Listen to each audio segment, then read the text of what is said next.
आप जैसा कोई, ये ओटीटी पर रिलीज हुई है, नेटफ्लिक्स पर।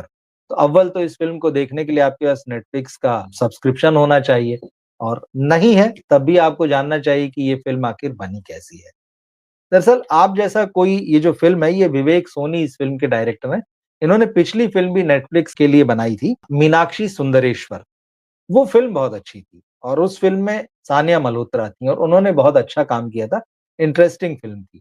लेकिन अब ये जो फ़िल्म बनाई है, आपको लगता है कि ये उसी फ्रेम में, उसी तरह का मेकिंग है जो मीनाक्षी का मेकिंग था, और इस बार यहाँ पर जो कहानी है वो कलकत्ता चली जाती है। तो एक आर्टिस्टिक मेकिंग तो है, इस बात से कोई इनकार नहीं कर सकता है कि विवेक सोनी जो चीज़ें बनाते हैं उसमें एक आर्टिस्टिक रिप्रेजेंटेशन है, खूबसूरती से, करीने से चीज़ें बनाते हैं, लेकिन उसमें एक एलीटपन झलकता है।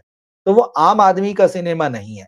कहानी उन्होंने थोड़ी ऑफबीट लेने की कोशिश की है कि भई एक लड़का है, लड़का नहीं बल्कि अब आदमी हो चुका है, 40-42 साल उसकी उम्र हो रही है, और थोड़ा-सा जो एक ट्रेडिशनल फैमिली होती है, उस फैमिली से वो आता है। अब 42 जब उसकी उम्र हो चुकी है, लेकिन घर में चिंता है, माँ तो नहीं है, लेकिन उसका बड़ा भाई है, और बड़ा भाई जो है बहुत सख्त अनुशासन वाला है, लेकिन उसकी भाभी जो है, वो बड़ा सॉफ्ट कॉर्नर रखती हैं अपने देवर को लेकर, और वो चाहती हैं कि इसकी शादी हो जाए। लेकिन अब ये जो 42 साल का आदमी है, ये संस्कृत का टीचर है। अब संस्कृत का टीचर है तो हमारा बॉलीवुड मान के चलता है कि वो दब्बू सा होगा। हिंदी के और संस्कृत के टीचर, या हिंदी और संस्कृत जानने वाले लोग पूरे बॉलीवुड की नज़र में ऐसे ही हैं। दब्बू हैं, उनमें कोई स्मार्टनेस नहीं है, वो समय के साथ नहीं चलते हैं, पता नहीं किस ज़माने के लोग हैं। उनकी अपनी अलग ही दुनिया है। उनकी भाषा जो है वो आज की भाषा जैसी नहीं है। ये सारा उसका एक ट्रेडिशनल सेटअप जो है बॉलीवुड के दिमाग में है। तो वो उसको उसी तरह से दिखता है, तो ये कैरेक्टर वैसे ही है। शर्मीला है, आज के ज़माने के हिसाब से नहीं चल रहा है। उसको आज की डेट में किस तरह की लोगों की लाइफ़स्टाइल है, लोगों की ज़िंदगी में कैसा प्यार है, किस तरह के डेटिंग ऐप्स हैं, वो ये सारा कुछ नहीं जानता है। लेकिन क्योंकि वो 42 का हो चुका है और उसकी भाभी परेशान है कि भाई कोई लड़की मिल जाए उसे, उसकी शादी हो जाए, तो उसी की भाभी की कोशिशों से उसकी मुलाकात एक लड़की से होती है, और ये लड़की फ्रेंच की टीचर है। अब फ्रेंच मतलब, तो फ्रेंच किस से जोड़ दिया यहाँ पर सीधे, क्योंकि इसी हीरो का दोस्त उससे कहता है कि कहाँ तू संस्कृत का टीचर और कहाँ वो फ्रेंच किस वाला मामला। तो तेरी किस्मत में कहाँ फ्रेंच किस लिखा होगा। थोड़ा डाउट भी करता है। लेकिन उस फ्रेंच पढ़ाने वाली लड़की से जब इसकी मुलाकात होती है, तो दोनों के बीच में किस तरह से धीरे-धीरे प्रेम पनपना शुरू होता है। बात जो है शादी के लिए पक्की हो जाती। मगर बात बिगड़ती है वहाँ पर कि जब इसका जो दोस्त होता है संस्कृत टीचर का, इसने एक ऐप डाउनलोड करा दिया है उसे, आप जैसा कोई, उस ऐप का नाम है। और उसने सिखा दिया कि भई तुम संस्कृत के टीचर हो तो क्या हो गया, दुनिया को देखो समझो। अकेले हो, थोड़ा इस ऐप पे आके टाइम पास करो। तो ऐप पर वो जिस लड़की से कनेक्ट होता है, एक लड़की उसको मिलती है जिससे वो कनेक्ट होता है, और इस ऐप पे वो वीडियो नहीं दिखाई देता है, सिर्फ़ आवाज़ सुनाई देती है। तो ये रात में कभी-कभी उससे बातें करता है। जब इस लड़की से ये मिलता है, तब इसको पता चलता है कि जिस आवाज़ को उसने सुना था वो इसी लड़की की थी। अब इसके मन में सारी पुरानी चीज़ें जाग जाती कि अरे ये तो ऐसी लड़की है, ये डेटिंग ऐप पर है। इसका मतलब ये लड़की चरित्रहीन है, ये सही नहीं है। और उस लड़की के बारे में उसको ये भी पता चलता है कि एक लड़के के साथ में उसका गहरी दोस्ती थी या रिश्ता था, और वो लड़की खुद उसे बताती कि उस लड़के को इसने क्यों छोड़ा। वो खुद ही बताती है कि भाई एक बार जब हम लोग कार में थे, और कार में कुछ ऐसे मोमेंट्स बने जब वो थोड़ा एक्साइट हो गई, तो उस लड़के ने सवाल दागा कि क्या तुम वर्जिन हो? अब ये मुद्दा।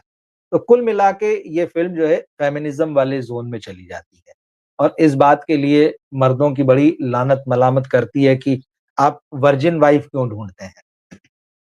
ये इंडियन माइंडसेट जो है इस तरह का उसको लेकर सवाल खड़ी करती है। आपको याद होगा पिछले दिनों प्रियंका चोपड़ा का एक कोट सोशल मीडिया में बड़ा वायरल हुआ था, जिसमें वो कहती नज़र आ रही थी कि भाई पुरुषों को जो है वर्जिन लड़कियाँ नहीं ढूँढनी चाहिए शादी के लिए, और वर्जिनिटी का क्या है, वो तो एक रात में खत्म हो जाती है। संस्कारी लड़की ढूँढना चाहिए, क्योंकि संस्कार जो है पूरी ज़िंदगी लड़की के साथ रहते हैं। ये इस पर बड़ी खूब बातें हुई, बड़ी चर्चाएँ हुई। लेकिन फिर प्रियंका चोपड़ा ने खुद ही सामने आकर कहा कि भाई ये जो मेरे नाम से कोट चल रहा है, ऐसी बात मैंने कभी भी नहीं कही और कहीं भी नहीं कही। तो ये बात चली गई। लेकिन ये कोट बहुत खूब चला कि मतलब वर्जिन लड़की ना ढूँढे। दरअसल इसी वर्जिनिटी को लेके इस फ़िल्म की कहानी के जो कैरेक्टर हैं, उनके बीच का जो आप टकराव कहिए या उलझन कहिए, वो यहाँ बताई गई है। और भारतीय जो माइंडसेट है, पुरुषों का कह लीजिए या समाज का कह लीजिए, यहाँ पर जो है ये पुरुषों को टारगेट करता है कि भाई ये कौन-सी बात है कि एक लड़की को आप इस बात से उसके कैरेक्टर को जज करें कि वो वर्जिन है या नहीं। अब इसके बारे में इंडियन माइंडसेट क्या सोचता है या पुरुष क्या सोचते हैं या इवन लड़कियाँ भी क्या सोचती हैं? उसके बारे में आप खुद बताइएगा, आपको क्या लगता है कि ये डिबेट कितनी बड़ी है, कितनी ज़रूरी है? ये डिबेट जो है क्या सिर्फ़ पुराने ज़माने की हो चुकी है या आज के ज़माने में भी इसका कोई इम्पोर्टेंस है? तो ये फ़िल्म आपको उस डिबेट में ले जाकर उलझा देती है। अब कहानी को मैं आगे नहीं खोलूँगा, यहाँ पर जो है जिसको कॉन्फ्लिक्ट कहना चाहिए कहानी का, ये आकर खड़ा हो जाता है। अब इसके साथ जैसे मैंने कहा कि ये लड़का जो आता है एक ट्रेडिशनल फैमिली से आता है। इसके बड़े भाई जो हैं वो बहुत सख्त हैं। तो इनकी फैमिली में यही दिखा है कि बड़ा भाई जो है वो अपनी पत्नी को बड़ा जब चाहे जब किसी के मुँह पर 4 लोगों के बीच में कुछ भी कह देगा। कभी उसको गाय कह देगा, कभी उसके बनाए हुए खाने पर कोई गलत टिप्पणी कर देगा। उसकी बेटी अगर पढ़ना-लिखना चाहती, आगे बढ़ के दूसरे शहर में जाके काम करना या पढ़ना चाहती है, तो ये उसको रोकता है। और भी इसी तरह की मतलब जिन बातों को आप कहते हैं कि यार ये तो बड़ा पोंगापंथी टाइप की चीज़ें हैं, बड़ी पुरातन टाइप की चीज़ें हैं। वो बार-बार अपनी लड़की से ये कहता है कि भई खाना बनाना सीखो। तो इन सारी बातों के थ्रू ये बताया गया है कि ये फैमिली किस तरह की है और इस फैमिली का जो हेड है वो कैसा है। तो यही इस फ़िल्म का कॉन्फ्लिक्ट है कि भई लड़की वर्जिन है या नहीं, इस बात से कोई मतलब नहीं होना चाहिए। तो ये आप जैसा कोई जो है इसी ट्रैक पर आगे बढ़ती है, क्या होता है, कैसे ये कॉन्फ्लिक्ट सुलझता है, नहीं सुलझता है, आप इस फ़िल्म को देख सकते हैं अगर चाहें तो। लेकिन ये फ़िल्म ऐसी नहीं है कि जिसको आप मस्ट वॉच की कैटेगरी में डालें, क्योंकि एक तो सबसे पहले तो इस फ़िल्म की रफ़्तार बड़ी स्लो है और ये एस्टैब्लिश होने में काफ़ी समय लेती है, लंबा समय लेती है। एस्टैब्लिश होने के बाद भी ये जिस तरह की एंटरटेनमेंट वैल्यू जिसे आप कहिए वो नहीं है।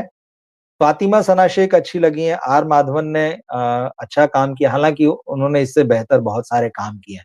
और एक स्टेटमेंट मैं पढ़ रहा था कि उन्होंने कहा है कि भई अब मैं इस एज ऐसे एज ग्रुप में आ गया हूँ कि इसके बाद अब मैं रोमांटिक फ़िल्में नहीं करूँगा।